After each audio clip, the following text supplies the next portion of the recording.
So hello guys, welcome back to my channel. आज हम हिंदी का जो हमारा पीडीएफ है, जैसा कि आप सब लोगों को पता है, जो आया है उसके आज हम पूरी पीडीएफ के वस्तुनिष्ठ प्रश्न करने वाले हैं। तो चलिए हम हमारी वीडियो करते हैं स्टार्ट। तो जो हमारा पहला क्वेश्चन है उसमें हमें दिया है, कबीर ने ईश्वर के कितने स्वरूपों को जाना है। तो इसका आंसर हो जाएगा 1। ठीक है। फिर हमें सेकंड दिया है, मीराबाई की भाषा मूलतः थी। तो मीराबाई की जो भाषा थी वो क्या थी? राजस्थानी भाषा थी। और हम तीसरा देखें तो तीसरा क्या है हमारा? तीसरा हमें दिया है, बेआँखें कविता है, उसमें कवि ने किसके व्यथित जीवन की चर्चा की है। अगर आपने पाठ को पढ़ा हो तो आपको पता होगा कि उसमें किसान के व्यथित जीवन की चर्चा की है। और हमारा जो चौथा है उसमें दिया, घर की याद कविता में कवि के पिता कौन सा पाठ करते थे। मतलब कि जो कवि के पिता थे वो कौन सा पाठ करते थे। इसका आंसर हो जाएगा दा वाला, गीता पाठ करते थे। और फिर हम आगे चलें तो हमें दिया है, गजल के शेर के लिए आवश्यक है, मतलब गजल के छंद के लिए आवश्यक है क्या? बहर। इसका आंसर हो जाएगा बहर सा वाला। फिर तो गाइस, अब हम जो हमारा प्रश्न नंबर 2 आता है वो आता है, रिक्त स्थानों की पूर्ति कीजिए। तो हम इसको देखिए, पहला है हमारा, कबीर भक्ति काल की धारा के कवि हैं। डेडस मतलब फिल इन द ब्लैंक्स। उसमें हमारा क्या भराएगा? पहले में हमारा भराएगा निर्गुण, जो हमारे निर्गुण भराएगा। इसमें जो हमारे कबीर थे वो निर्गुण भक्ति धारा के कवि थे। ठीक है। फिर हम आगे चलें तो हमें दिया है, मीराबाई ने फिल इन द ब्लैंक से अपनी अनन्यता व्यक्त की है। तो उन्होंने कैसे व्यक्त की है? कृष्ण से व्यक्त की है। तो हम इसमें भरा जाएगा हमारे सेकंड वाले में कृष्ण। उन्होंने कृष्ण से अपनी अनन्यता व्यक्त की है। और फिर हम आगे चलें तो हमें दिया है तीसरा, फिल इन द ब्लैंक्स को प्रकृति का सुकुमार कहा जाता है। तो इसमें आपका आ जाएगा सुमित्रा नंदन पंत। देख लीजिए, आप लिख लीजिए सुमित्रा नंदन पंत आपका आ जाएगा। फिर जो हमारा फोर्थ है उसमें लिखा है, Bhavani Prasad Mishra fill in the blank से अलंकृत हैं। तो इसमें आपका आ जाएगा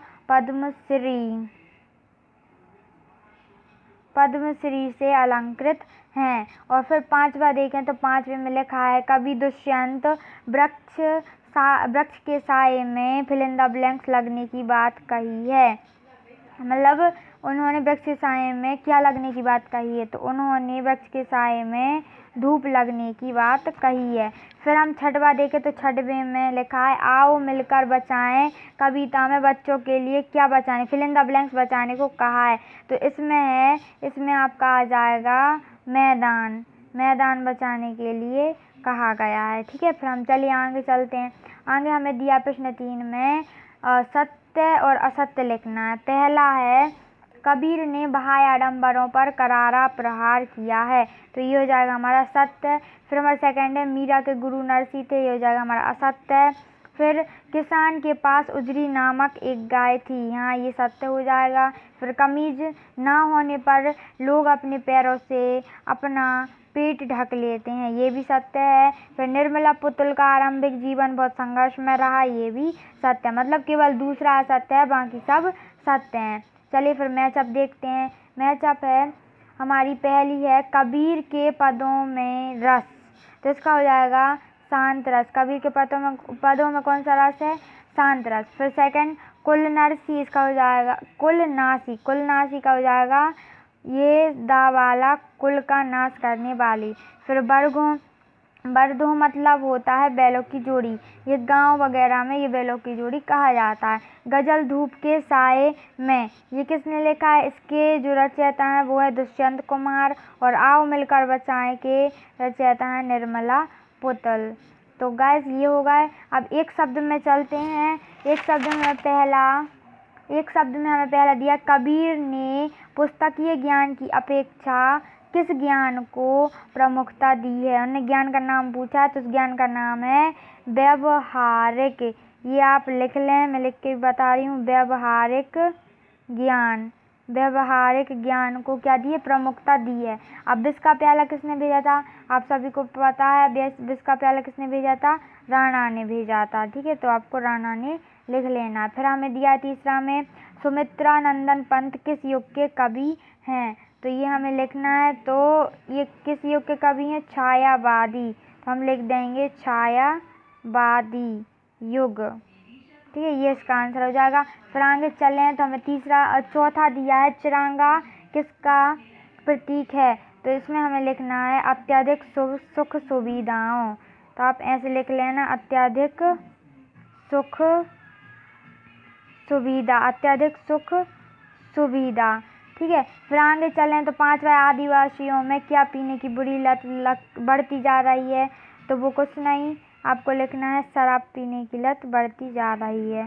ठीक है, शराब या मादक पदार्थ भी आप लिख सकते हैं, मादक पदार्थ पीने की। ठीक है, फिर चलिए ये हमारा हो गया। अब हम आगे चलते हैं, ये सब आपको बाद में मिलेंगे। अभी सिर्फ हम वस्तुनिष्ठ प्रश्न हल कर रहे हैं। अब हम गद्य खंड के वस्तुनिष्ठ प्रश्न हल करेंगे, तो चलिए देख लेते हैं। सो गाइस, जो इसमें पहला है वो हमें दिया है सही विकल्प। तो इसमें जो हमारा पहला है वो दिया, पंडित अलोपदीन ने मुंशी बंशीधर को किस पद पर नियुक्त किया था, तो इसका सही आंसर है सा, मैनेजर पद पर नियुक्त किया था। फिर हम सेकंड वाले में चलें तो मियां नसीरुद्दीन के वालिद किस नाम से प्रसिद्ध थे, तो इसका आंसर हो जाएगा आ, नानबाई गड़ैया वाले के नाम से प्रसिद्ध थे। फिर हम आगे चलें तो तेरे दिमाग में तो लोहा भरा है। तो गाइस, ये जो है ना, ये पूरा वाक्य, इसका अभी बहुत कंफ्यूजन है, इसका सही आंसर नहीं पता है, तो ये आपको बाद में पता चल जाएगा। और इसमें चौथा दिया है, तुम्हारी फाइल पूर्ण हो गई है, फाइल किस अर्थ में व्यक्त हुआ है, तो इसका जो है वो आंसर हो जाएगा बा वाला जीवन की फाइल। फिर पांचवा है, भारत शब्द किस भाषा का शब्द है, तो इसका सही आंसर हो जाएगा संस्कृत। जो भारत जो शब्द है वो काय का है, संस्कृत भाषा का शब्द है। चलिए फिर हम रिक्त स्थानों की पूर्ति पढ़ लेते हैं। सो गाइस, अगर हम रिक्त स्थान देखें तो इसमें पहला है, मुंशी प्रेमचंद जी की जीवनी जो लिखी थी कलम के सिपाही, उसके लेखक कौन है, तो उसके लेखक हैं अमृत राय। तो आपको पहले में भर लेना है अमृत राय। फिर दूसरा चलें तो मियां नसीरुद्दीन और फिल इन द ब्लैंक्स बनाने का हुनर सीखा था, तो इसमें आ जाएगा 56 प्रकार की रोटियां। तो आप लिख लीजिए, मैं बोल भी रही हूँ तो आप नोट कर सकते हैं और मैं स्क्रीन पे दिखा भी रही हूँ। तो 56 प्रकार की रोटियां आ गई। फिर थर्ड में, बचपन से ही बड़ा बुद्धिमान कौन था, मोहन था। ठीक है, फिर चौथे में डिप्टी सेक्रेटरी का अर्थ होता है, हिंदी अर्थ होता है उप सचिव। ठीक है, तो इसको लिख लीजिए, क्या होता है, उप सचिव।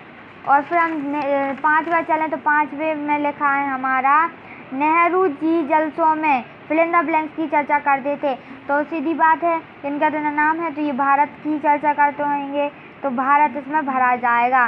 तो हम आगे देखें तो सत्यासत्य पढ़ लेते हैं हम। सो गाइस, अब हम सत्यासत्य देख लेते हैं। तो पहला जो है वो हमें लिखा है, पंडित अलोपदीन का लक्ष्मी जी पर अखंड विश्वास था, ये सही है। लेखक अर्चना सोबती थी, वो नानबाई मियां नसीरुद्दीन की दुकान पर रोटी खरीदने आई थी, ये गलत है क्योंकि वो कुछ पता लगाने आई थी, तो ये हमारा गलत हो जाएगा, पहला सही है।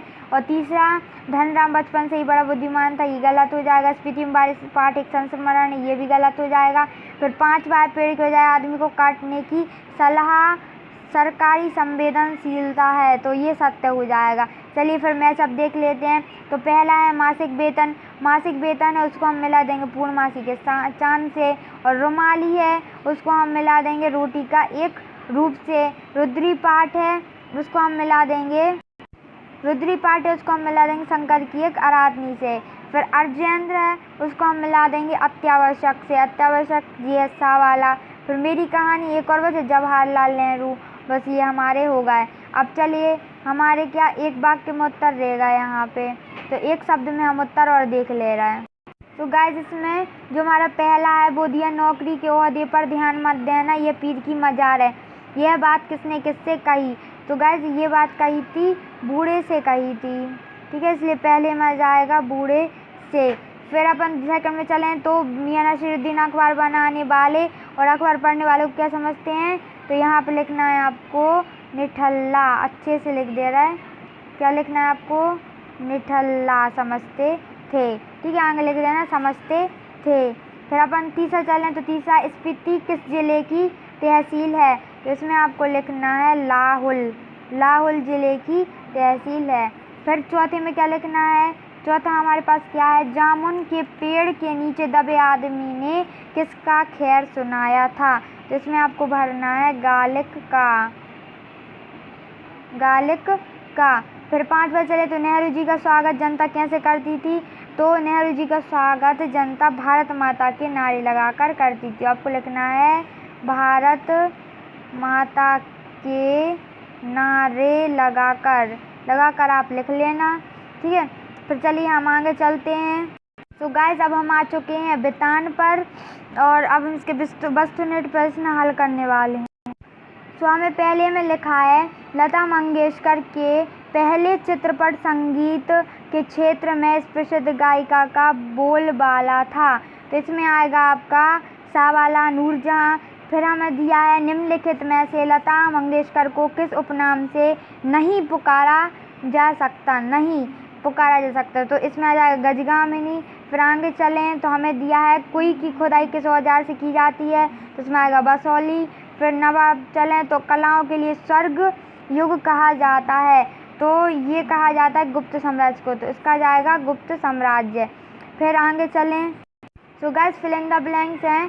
पहला हमारी लता जी की लोकप्रियता का मुख्य मर्म, उनका सबको पता है, उनका गाना सबको अच्छा लगता है, तो वही उनकी लोकप्रियता का कारण होगा। तो पहला में आ जाएगा गानपन। और फिर हम चलें सेकंड वाला क्या है? अनुपम मिश्र जी ने पर्यावरण संबंधी मुद्दों पर फिल इन द ब्लैंक्स पुस्तकें लिखी, तो इसमें आ जाएगा राजस्थान की रजत बूंदें, राजस्थान की रजत बूंदें, रजत बूंदें।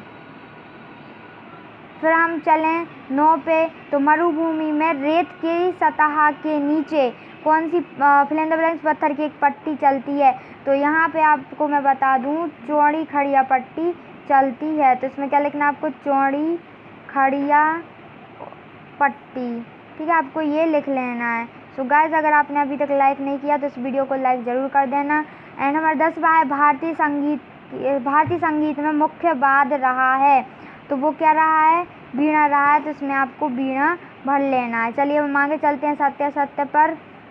तो गाइस अगर हम असत्य और सत्य को देखें तो जो हमारा पहला है चित्रकूट संगीत में गीत और आघात को अधिक महत्व दिया गया है, ये पहला हमारा सही हो जाएगा। कुई का व्यास कुएं के व्यास के बराबर होता है, ये गलत हो जाएगा। कुमार गंधर्व का मूल नाम शिवपुत्र साड़ीदार भैया है, ये भी हमारा सही हो जाएगा। और फिर जो है वैदिक काल में संगीत की 4 प्रकारों का उल्लेख मिलता है, ये हमारा गलत हो जाएगा। फिर आगे चलें तो सही जोड़ी में हमारा पहला है भारतीय कलाएं, इसका हम कैसे मिला देंगे? संकलित से, इसको हम मिला दे रहे हैं संकलित से। फिर आगे चले संगीत के क्षेत्र में लता का स्थान और सबको पता है अव्वल ही होगा, प्रथम स्थान पे। राजस्थान की रजत बूंदें किसने लिखा? अनुपम मिश्र ने। कुमार गंधर्व कालिदास सम्मान, मतलब कुमार गंधर्व थे, उनको कालिदास सम्मान से पुरस्कृत किया गया था। फिर एक शब्द में चलें तो गाइस जो हमारा पहला है एक शब्द में वो है संगीत के क्षेत्र में किसने अपनी हुक्मशाही स्थापित कर रखी है? तो इसका एक सीधा साधा सा जवाब है, वो है लता मंगेशकर ने। तो सब लोग लिख लो लता मंगेशकर। तो गाइस अब नेक्स्ट पे चलें तो उसमें दिया है हमें धरातल पर बहने वाले पानी को क्या कहते हैं? तो पालर पानी कहते हैं, इसलिए हम यहाँ लिख लेंगे पालर पानी। और फिर आगे चलें तो हमें दिया अजंता की दीवारों पर बने चित्रों को किसने बनाया है? तो इसको बनाया बौद्ध भिक्षुओं ने। तो गाइस वो ऐसे लिखा जाएगा कि किसने बनाया है अजंता की दीवारों पर चित्रों को किसने बनाया? बौद्ध भिक्षुओं ने, तो ऐसा लिख लीजिए आप। फिर हम नेक्स्ट पे चलते हैं। तो गाइस जब हम चलें तो हमें दिया है कुमार गंधर्व को किन किन सम्मान से अलंकृत किया गया? तो वो 2 सम्मान थे, कालिदास सम्मान और पद्म विभूषण सम्मान। अभी सिर्फ मैंने इनके नाम लिखे, आप इसके आगे सम्मान और लगा लेना, कालिदास सम्मान और पद्म विभूषण सम्मान। चलिए हम आगे चलते हैं। तो गाइस अब हम आ चुके हैं अभिव्यक्ति माध्यम में, तो इसके वस्तुनिष्ठ प्रश्नों को देख ले रहा है। हमारा पहला दिया संचार शब्द की उत्पत्ति फिल इन द ब्लैंक्स धातु से हुई है, तो इसमें आ जाएगा चर धातु से। फिर लिखा जनसंचार का सबसे लोकप्रिय और प्रभावशाली माध्यम है, वो हमारा आ जाएगा सिनेमा, क्योंकि सिनेमा बहुत अट्रैक्टिव रहती है और जो इसे सब कोई पसंद करता है। फिर यहाँ पे ऑल इंडिया रेडियो की स्थापना किस सन में हुई? तो सन 1936 में हुई थी। तो गाइस अगर हम चलें तो हमारे रिक्त स्थान है, उसमें पहला है सनसनी, चकाचौंध या ग्लैमर, फैलाने वाली पत्रकारिता को क्या कहते हैं? तो उसको कहते हैं हम पीत पत्रकारिता कहते हैं, उसको हम क्या कहते हैं? पीत पत्रकारिता। फिर सेकंड है डायरी, अंतरंग, फिर इन द ब्लैंक साक्षात्कार है, तो उसमें आ जाएगा हमारा एक साक्षात्कार है, ठीक है। फिर तीसरा दिया डायरी, नितांत, फिर इन द ब्लैंक रचना है, तो डायरी एक वैयक्तिक रचना है, तो इसमें आ जाएगा हमारा वैयक्तिक, ठीक है। चलिए हम बढ़ते हैं अब आगे। तो हम सत्यासत्य में चलें तो हमारा पहला है पत्रकारिता का संबंध मुख्य रूप से समाचारों से है, तो हमें पता है पत्रकारिता में समाचार छपे रहते हैं, तो ये सत्य हो जाएगा। फिर निरक्षर लोगों के लिए समाचार पत्र एक सशक्त माध्यम है, ये गलत है। जो पढ़े लिखे नहीं है उनके लिए सशक्त माध्यम नहीं हो सकता। अब डायरी हमारी सबसे अच्छी मित्र है, ये हमारा सत्य हो जाएगा। तो अब चलिए एक वाक्य में उत्तर करते हैं। तो गाइस हमें पहला दिया है समाचारों को संकलित करने वाले को किस नाम से पुकारा जाता है? तो पत्रकार जो समाचार को संकलित करते हैं उनको पत्रकार के नाम से पुकारा जाता है, इसका आंसर यही हो जाएगा। और बीट से क्या हास्य है और लाइव से क्या हास्य है, ये मैं अभी आपको बता देती हूँ। तो गाइस यहाँ पे उन दोनों के आंसर लिखे हैं लेखन और रिपोर्टिंग। यहाँ पे लिखा है लेखन और रिपोर्टिंग का विशेष क्षेत्र जैसे अपराध, खेल, फिल्म, कृषि अलग अलग बीट कहलाती हैं। तो इनका आप स्क्रीनशॉट ले लीजिए और लिख लीजिए। और हमारा थर्ड वाला है जो था लाइव प्रसारण क्या है। फिर लाइव क्या है? तो वो है जब किसी समाचार या घटना का सीधे स्थल से प्रसारण किया जाता है तो इसे लाइव कहते हैं। मतलब कोई स्थल पर घटना घटी और वहीं से सीधे वो अपन से सीधा प्रसारण कर रहे हैं तो उसी को हम लाइव कहते हैं। तो गाइस जब हम आ गए हैं भाषा बोध पे, अब हम इसके वस्तुनिष्ठ हल करेंगे। तो गाइस अगर आपको लग रहा है कि बहुत फास्ट चल रही है वीडियो तो आप ऊपर जाके 3 डॉट पे और उसकी जो स्पीड है वो नॉर्मल से थोड़ी स्लो कर लीजिए जिससे कि आपको आसानी हो। तो हमारा जो पहला है वो है टेढ़ी खीर मुहावरे का अर्थ है, तो इसका अर्थ है कठिन कार्य। फिर सेकंड है श्रृंगार रस का स्थायी भाव है, सबको पता होगा रति होता है। फिर जो हमारा थर्ड है वो है सोहन अगले वर्ष भोपाल गया था, तो इसमें अशुद्धि क्या है? काल संबंधी अशुद्धि, मतलब अगले वर्ष गया था, अगले वर्ष नहीं पिछले वर्ष आना चाहिए, तो इसलिए काल संबंधी हो जाएगी। फिर आगे चलें तो ईद का चांद मुहावरे का अर्थ होता है, सबको पता है बहुत दिनों में मिलना, या फिर कभी कभी देखना। इसका कोई कंफ्यूजन है, कोई पक्का नहीं, ये खा वाला होगा गा वाला होगा, अभी आप इसे छोड़ देना। फिर पांचवा है कवित्री की शुद्ध वर्तनी है, तो इसकी शुद्ध वर्तनी ये होगी घा वाली। फिर आगे चलें तो गाइस जो हमारा रिक्त स्थान है वो उसका पहला लोक प्लस उक्ति, इस शब्द की उत्पत्ति क्या हो गई? लोकोक्ति, ठीक है। फिर क्या मोहन भोपाल जाएगा? ये प्रश्न है एक, इसलिए प्रश्नवाचक चिन्ह लग जाएगा। फिर है माधुर्यता का शुद्ध वर्ग है, तो ये हो जाएगा माधुर्य। फिर चलें तो हमें दिया वाक्य के अंत में, सबको पता है वाक्य के अंत में एक डंडा सा खींच देते हैं तो ये वाला हो जाएगा वो। फिर है पांचवा सावधान 22 पसेरी, इसका अर्थ होता है सबको एक समान समझना या सबके साथ एक समान व्यवहार करना। तो अब इसमें लिख सकते हो सब के साथ एक समान या एक जैसा एक समान व्यवहार करना आप लिख लेना, ठीक है। फिर आगे चलें तो हमें दिया यह गौतम और गांधी का देश है या गांव है, देश है सबको पता है गौतम और गांधी का। चलिए आगे चलते हैं। तो गाइस अब सत्य अब अगर हम इनको देखें तो पहला है ये अर्धविराम का चिन्ह है, हमें सत्य लगाना है, तो ये सत्य है। ये वाला जो चिन्ह है वो अर्धविराम के लिए ही उपयोग होता है। और लोकोक्ति को कहावत भी कहते हैं, ये हमारा हो जाएगा सही, ये भी हमारा सही हो जाएगा। फिर हमारा है आपका दर्शन हुआ, शुद्ध वाक्य, वो हमसे पूछ रहे हैं कि शुद्ध वाक्य है, तो ये शुद्ध वाक्य नहीं है, ये समझिए आपके दर्शन हुए। फिर चौथा है मुझे बाजार जाना है, ये तो शुद्ध वाक्य है, ठीक है। फिर आगे चलें तो हमें दिया है पांचवा उज्ज्वल शब्द पूर्ण शुद्ध शब्द है, तो ये भी हमारा सही है। फिर गंगा नदी सबसे पावन सरिता है, सरिता मतलब भी तो नदी होता है, तो ये भी सही है, ये भी शुद्ध वाक्य है। पूर्ण विराम का प्रयोग किसी कथन के पूर्ण होने पर किया जाता है, ये भी सही है। लोहा लेना मुहावरे का अर्थ युद्ध करना, ये भी हमारा सही है। फिर हम आगे चले मैं सबकी देखो तो हमारा पहला है रात दिन को हम मिला देंगे द्वंद्व समास, ये होगा हमारा द्वंद्व समास। फिर 3 13 होना मतलब बिखर जाना, 3 का 13 मतलब ज़्यादा टूट गया, वो बिखर गया। एक मत सहारा मतलब सबको पता होगा अंधे की लाठी। फिर वह कहाँ जा रहा है, ये कौन सा प्रश्नवाचक वाक्य हो गया। पवन का तत्सम क्या हो जाएगा, पवन हो जाएगा। फिर एक शब्द में उत्तर करें, तो इसमें हमारा पहला है जो वेतन लेकर काम करता है उसे हम क्या कहते हैं, वेतनिक। ठीक है, इसलिए इसमें आप लिख लेना वेतनिक। फिर आगे चले, मुझे केवल मात्र 5 रुपये चाहिए, इसको हमें शुद्ध करना है, तो इसमें से केवल हटा देना, बाकी यहाँ से यहाँ तक लिख लेना, ये शुद्ध हो जाएगा। फिर आगे चलें तो उन्होंने हमें दिया है मोहन को गर्म भैंस का दूध पिला।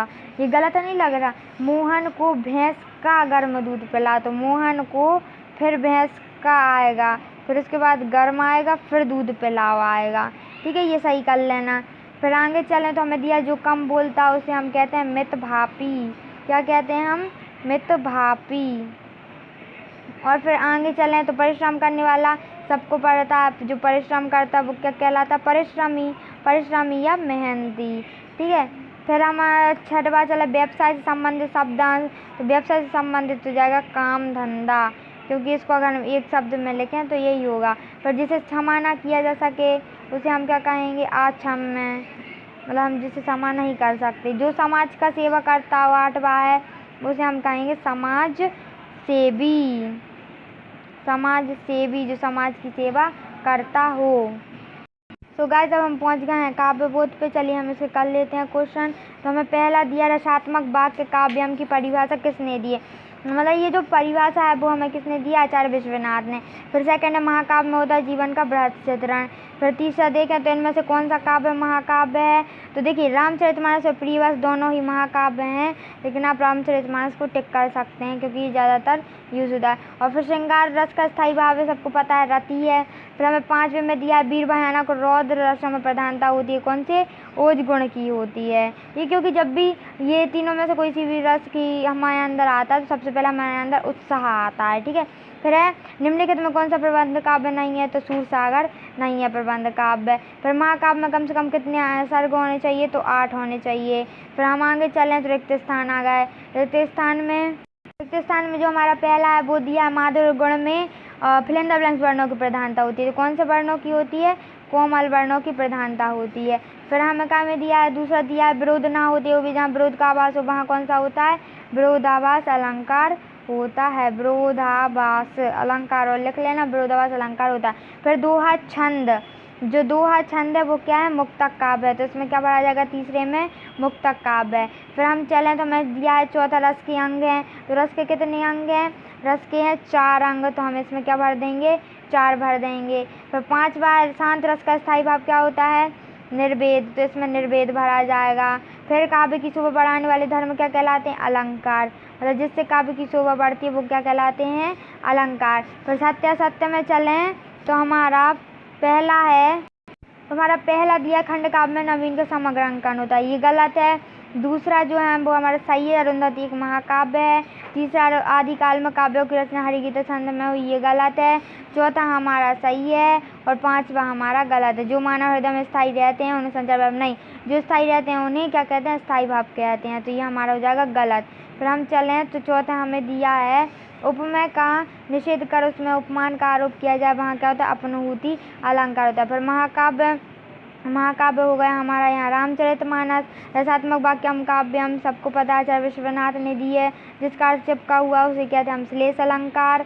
और फिर जिनमें मैं नाप में दम कर रखा है, ये क्या हो जाएगा, लक्षणा शब्द शक्ति हो जाएगी। फिर हम एक शब्द में चलें तो देखो इसमें पहले दिया है जिस काव्य में प्रत्येक पद अपने आप में स्वतंत्र रहता है उसे क्या बोलते हैं, उसे हम कहते हैं मुक्तक काव्य। क्या कहते हैं उसे हम, मुक्तक। तो पहले में ये मुक्तक कर लिख लेना। पर दूसरा व्यंग्यार्थ का बोध कराने वाली शब्द शक्ति को कहते हैं व्यंजना शब्द शक्ति कहते हैं। फिर तीसरा जिस शक्ति के द्वारा शब्द के प्रचलित अर्थ का बोध होता है उसे हम क्या कहते हैं, उसे हम शब्द शक्ति कहते हैं। प्रचलित अर्थ का बोध होता है हम शब्द शक्ति कहते हैं। और फिर चौथा है पतन पापा खंड में कौन सा अलंकार है, तो इसमें हम देखें तो इसमें है हमारा अनुप्रास। अनुप्रास क्यों हो रहा है, क्योंकि पा जो है वो बार बार आ रहा है, इसलिए इसमें अनुप्रास अलंकार हो जाएगा। अब हम देखें तो हमारे 2 अंक की प्रश्न है, मतलब कि ये तो हम बाद में बताएंगे, अभी तो हमारे वस्तुनिष्ठ पूरे हल हो चुके हैं। अगर आपको ये वीडियो पसंद आई तो इस वीडियो को लाइक कर दीजिए, सब्सक्राइब कर दीजिए चैनल को। आगे आपके लिए प्रश्न बैंक के उत्तर ऐसे ही लाते रहेंगे। एंड जय हिंद जय भारत, मिलते हैं नेक्स्ट वीडियो में।